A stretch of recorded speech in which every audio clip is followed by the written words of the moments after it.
Hello, everyone. My name is Joe DeCarlos, and I'm a professor at NC State University. And I want to discuss a project funded by the Sloan Foundation to develop an open energy outlook for the United States, which utilizes an open source energy system model called Temoa. I'm going to start by talking about this model called Temoa, which stands for Tools for Energy Model Optimization and Analysis. When I began embarking on this model development process about a decade ago, I was participating regularly in energy modeling conferences and workshops, and there were aspects of model development and application that bothered me. And so I tried to distill this into the following diagram as I was deciding how to build my own model. If we start on the left-hand edge, in the upper left-hand corner, you can see inability to validate model results. So fundamentally, these energy system models are developing projections over several decades. And in order to validate, we need to compare those projections against real world outcomes. And that's really not possible. And so what it means is that we don't have a way to anchor the model results in real world outcomes. And that can be a challenge as we decide how to model various phenomena. Coupled with that, we have increasing data availability and computing power, which is a good thing, but can lead to increasing model complexity.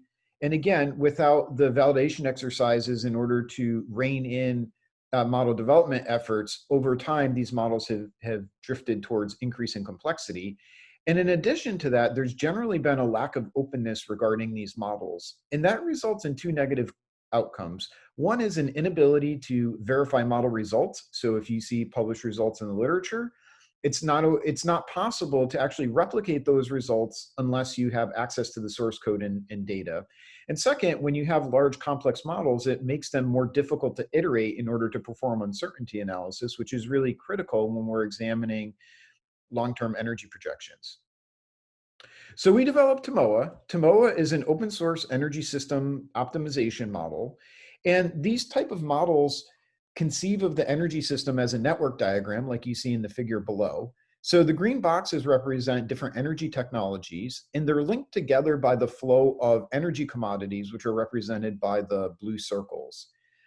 The model employs linear programming techniques, and it has an objective function to minimize the present cost of energy supply over the model's time horizon. While it's doing that, there are a series of constraints that are there to ensure proper model performance, including energy balance at the global level as well as the process level. And the model's performing capacity expansion across a set of user-defined time periods that typically span multiple decades. Within each time period, we have a number of years, and the model assumes that every year within that user-defined time period is identical. And so what the model does is it optimizes a representative year within each time period, and it decomposes that representative year into a set of user-defined time slices. These can be large blocks of time, for example, combinations of seasons or time of day, all the way down to an hourly representation of the entire year, where you have 8,760 hourly time slices. And again, within the model, that's up to the user to define. What does it make? So what is the model doing? It's minimizing cost, and the decision variables are the installed capacity of energy technologies across this energy system, as well as the commodity flow that connects those energy technologies. And the kind of input data we supply to these models include things like investment cost, fixed and variable operations and maintenance cost, capacity factor, conversion efficiencies, emissions coefficients. So when we were developing Temoa, again, keeping in mind some of the limitations I identified earlier, two key objectives were to enable repeatable analysis. We wanted to make both the model source code and the input data sets publicly available so that other people can replicate the results that we publish. And second, we wanted to focus on uncertainty quantification.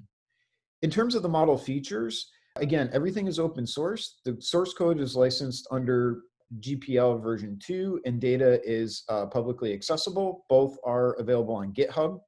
We utilize an open source software stack. We want to minimize the barriers to entry, so not only making our source code available, but trying to use open source software layers. So this includes Python, Pyomo, which allows us to build an algebraic formulation of the model in Python. SQLite, GraphViz, which is a graphing tool. All of the model is able to draw on a rich Python ecosystem. Because the model is data intensive, it's really important that we think through how to store and manage that data. So we use a relational database management system. We use SQLite, which is an open source data zero configuration database system, which works really well. Because we knew we wanted to be able to perform uncertainty analysis, we designed the model to operate in multi-core and compute cluster environments. And in addition to running the model from the command line on a local machine, we also have the capability to run the model on a cloud using a web-based interface.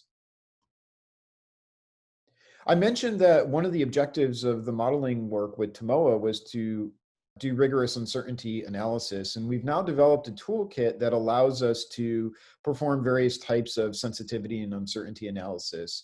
What we apply depends on the objectives of our analysis, but we have, again, these various methods at our disposal. And these are just some examples. So one is we can perform method of Morris. This is actually a technique that's been implemented in a module called SALib.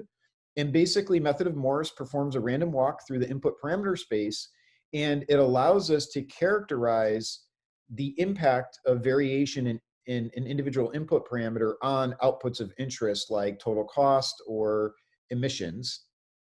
And so we can actually rank order model input parameters based on their effect on outputs of interest. We can also perform Monte Carlo simulation where we define input distributions for uncertain input parameters, iterate through those, and then look at the distribution of outputs. We can perform modeling to generate alternatives, which searches the near optimal decision space. So we're looking for solutions that have close to the minimum cost that we identify in a baseline run, but that are maximally different in decision space. And then we can also do runs that help to inform planning, for example, by performing stochastic optimization.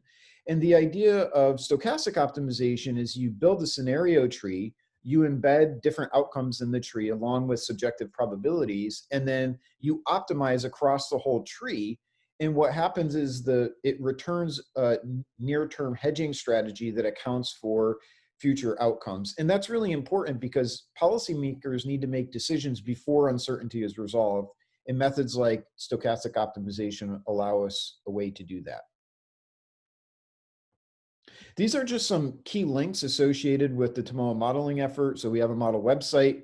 We have a series of GitHub repos where we house the model source code, data, as well as the code associated with our web-based interface. We also take snapshots of code and data that we use to publish analyses, and those are archived through Zenodo, which is operated by CERN. And so you can grab, again, specific snapshots of code and data that we use to produce particular analyses there. And then again, we have this cloud-based version of the model that you can run online, and this is the link to get there. Okay, so Temoa serves as the basis for a Sloan Foundation project to develop an open energy outlook for the United States.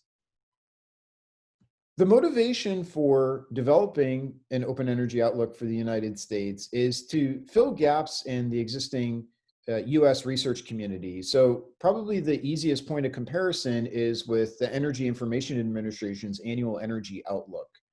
And these are some of the limitations we see with that ongoing effort.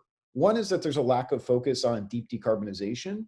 NEMS, which is the model that underlies the annual energy outlook, was really designed to look at perturbations to a baseline, not to look at fundamental structural changes across the whole energy system.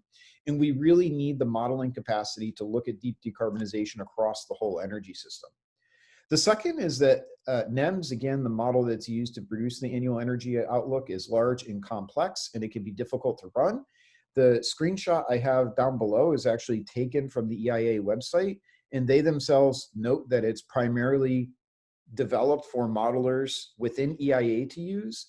They note that very few organizations other than EIA use NEMS, and that past external users have found that the model presents limitations and challenges. So again, it's not a model that's designed for community use. Now, there's limited sensitivity and uncertainty analysis. They usually run a half dozen or so scenarios every year as part of the annual energy outlook. There's none of the uncertainty techniques that I described previously. And there's a little involvement from the broader energy community outside of EIA. This new effort is to develop an open energy outlook for the United States, and it's a 3-year effort funded by the Sloan Foundation. Key features of our effort are a focus on deep decarbonization in the United States. So we want to be able to look at different technology and policy pathways that get us to deep decarbonization. We want to utilize open source tools, models, and data. And again, our open source model, Temoa, it kind of serves as the foundation for the whole energy systems analysis that we're undertaking. We want to be able to maximize transparency. So not just open source code and data, but also good documentation and making the whole modeling effort as understandable as possible to folks who are interested and want to use it. We want to do a rigorous job assessing model sensitivities and incorporating consideration of future uncertainty into the analysis. And we also want to promote community involvement. We want other folks to get involved, give feedback, and participate in the effort. And I want to emphasize that a view of the whole energy system is really important when we're looking at deep decarbonization. So, for example, many policy proposals target the entire energy system, and we need to know where reductions are possible, not just looking at one sector in particular, like electricity or transportation, but looking across the whole system as a whole. And it's also important because there are a number of system-wide pathways to consider. So, for example, things like power to X, where you, for example, might have a high penetration of renewables. You want to use renewable generated electricity that would normally be curtailed to run electrolyzers to make hydrogen that can then be used in a variety of end-use applications across various sectors, including transportation, industry, and buildings. And by modeling the whole energy system at once, it allows us to explore these system-wide changes and look at interaction effects between technologies across sectors endogenously. We've assembled a team of researchers that have expertise in all of the various sectors that we're trying to model, as well as domain expertise in different areas that allow us to model the whole energy system, as well as the associated policies in a more rigorous way. So myself and Paulina Jaramillo at Carnegie Mellon are co-leads on the project. We have Hadi Eshraghi and Aranya Venkatesh, who are leading the modeling effort as researchers. And then we have a variety of teams that we've assembled. So we have a policy team, we have an uncertainty team, an electricity team, a transport team, buildings, fuel supply, and industry. So all of these folks are bringing their own unique expertise and disciplinary background to the effort. These are the institutions that they represent. You can see that there's a number of universities, both domestically and internationally, as well as some government labs. This is the project website. It's just openenergyoutlook.org. If you're interested, please have a look.